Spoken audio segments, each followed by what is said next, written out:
Bonjour, bienvenue dans cette nouvelle vidéo. Dans cette vidéo, on va découvrir un nouvel outil. C'est un outil que j'ai pu découvrir cette semaine, que j'utilise maintenant tous les jours. Le nom de cet outil, c'est l'extension Firefox The Stream Detector. Cette extension, elle fait quoi? En gros, elle va détecter certains flux streaming sur un site, notamment en HLS, DASH, HDS et MSS. Son objectif, c'est de télécharger ces flux dans des fichiers pour pouvoir les sauvegarder. En gros, par exemple, vous voulez regarder une émission en direct et après vous voulez avoir le contenu vidéo sur votre ordinateur. Vous allez regarder s'il y a un flux disponible. Et s'il y a un flux disponible, vous pouvez le télécharger en direct, le flux, et pour pouvoir revoir le programme ensuite. Ça peut être aussi récupérer le flux et le live streamer sur une application perso. Voilà, on va voir un peu quelques exemples et des utilités que peut procurer The Stream Detector. Donc la première chose que l'on va faire, c'est qu'on va aller sur une page où on peut récupérer des flux. Moi, pour l'avoir déjà fait et pour déjà avoir vu que Carté a certains flux, je me suis dit que c'était plus simple d'aller sur un site que je connaissais. Donc là, ce qu'on va faire, c'est qu'on va... vous avez installé l'application, voilà. Et on va aller sur le site Arte et on va aller sur la petite icône en haut à droite. Et là, on voit très bien que certains flux ont été trouvés. Voilà. Un flux, c'est quoi? C'est une URL vers un format de fichier qui s'appelle soit HLS, soit M3U8. Et l'objectif, c'est de récupérer le flux via cette URL et le mettre dans un fichier ou le restreamer derrière. Donc, comment cette application fonctionne et qu'est-ce qu'elle fait? En fait, cette application,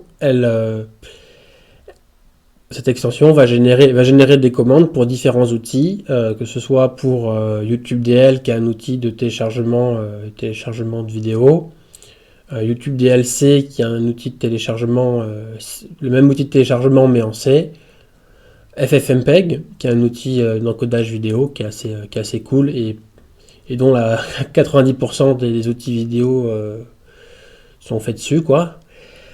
Streamlink, on verra ça un peu plus tard, et les autres, bon, HLSDL, je connais pas trop, donc je peux pas trop vous aiguiller dessus.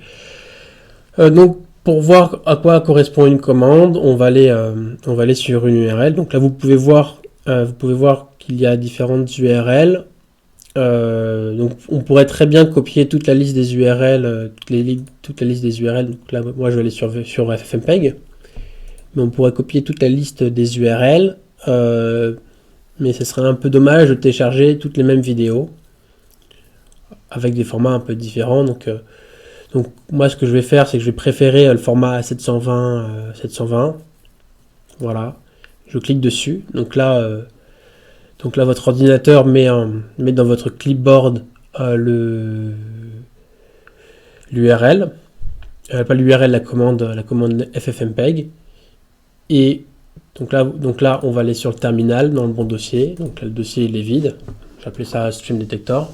Et on va coller la commande.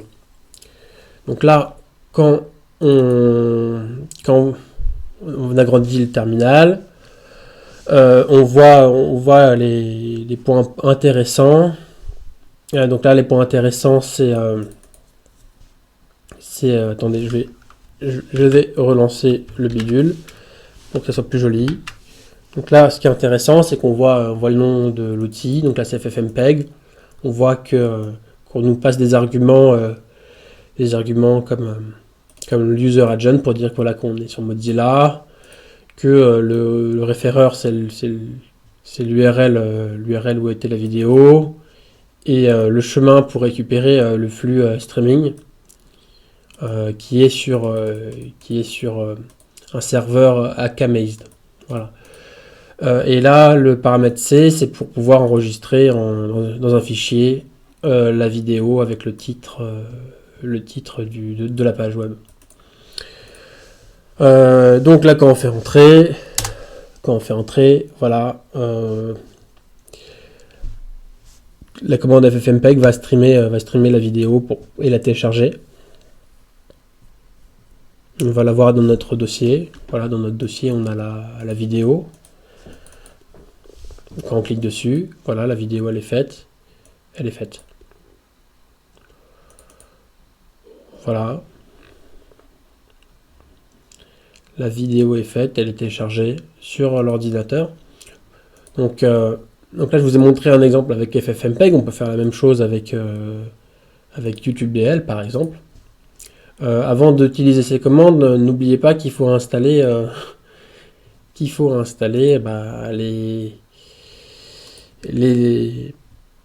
les outils comme FFmpeg ou YouTubeDL avant. Pour installer FFmpeg sur Linux, il faut faire en général sudo apt install ffmpeg. Pour YouTubeDL, c'est un peu la même chose. Il peut y avoir des variances entre les différents systèmes d'exploitation avec Arc et avec Arc, ça sera avec Pacman, et avec Fedora, par exemple, ça sera avec Yum. Mais voilà, la logique, elle est un peu la même. Il faudra installer YouTubeDL et au moins FFmpeg si vous voulez récupérer les flux.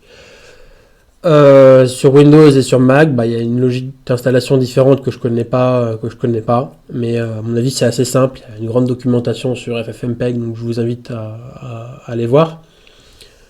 Et c'est pas forcément l'objectif de vous montrer l'install sur cette vidéo là.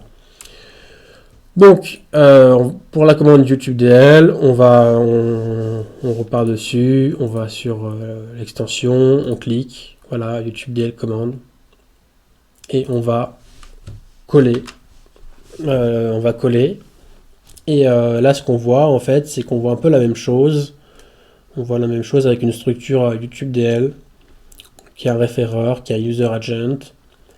Juste à titre de rappel, YouTubeDL utilise FFmpeg pour télécharger la vidéo aussi. Avec quelques petites variations, on va pas rentrer dans le détail. Après, il y a une chose que YouTubeDL va faire, c'est qu'elle va prendre la vidéo de FFmpeg et ensuite YouTubeDL va la transcrire en MP4. Donc là, quand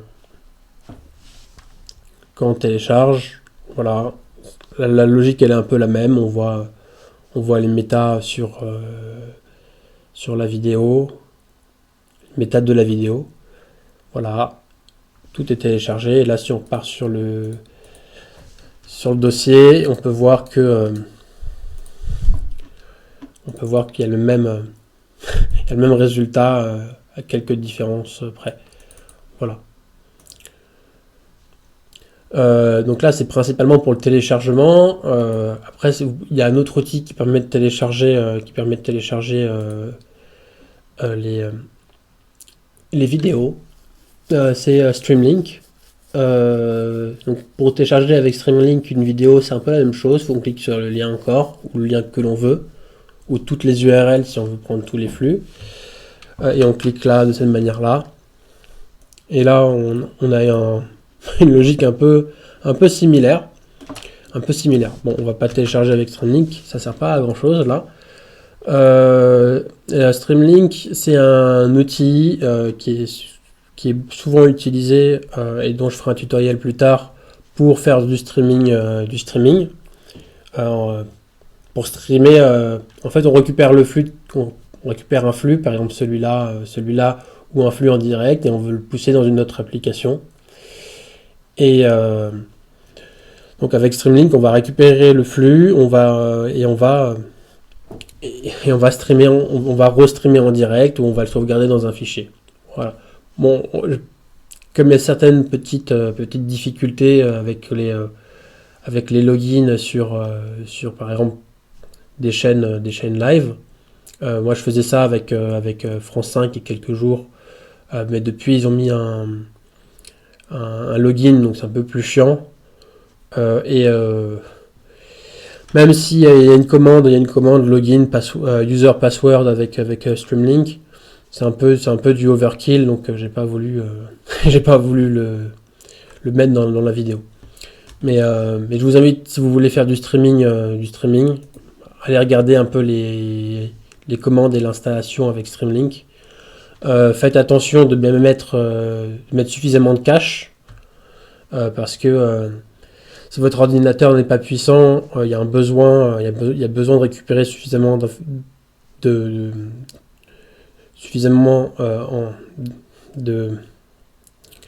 contenu avant de le restreamer. Et si vous voulez simplement voir un stream, non pas sur votre navigateur, mais sur un player, moi je vous conseille plutôt MPV à VLC, parce que VLC, il y a quelques petites difficultés, mais c'est pas l'objet de cette vidéo-là. Voilà, donc le gros intérêt, si je peux simplifier, de Stream Detector, c'est que des fois, pour trouver un flux, c'est très très long. Donc là, vous avez la capacité juste d'avoir un flux en cliquant. Et c'est très utile parfois si vous avez simplement envie de... je sais pas, vous regardez une vidéo ou une émission et vous voulez avoir... vous n'êtes pas forcément disponible dans l'heure, vous avez un call, vous voulez l'enregistrer en attendant pour l'avoir après. Ben voilà, le flux il est là et vous le téléchargez en local, et après il n'y a plus une question de wifi, vous faites pucher la famille pour voir les vidéos en ultra haute définition.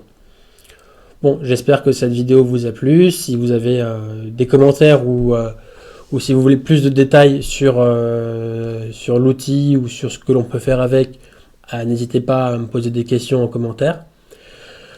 Si vous avez des idées de futures vidéos, n'hésitez pas aussi à me les mettre en commentaire. Je serai content d'avoir de nouvelles idées. Et sur ce, je vous souhaite une très bonne journée et à bientôt. Allez, ciao!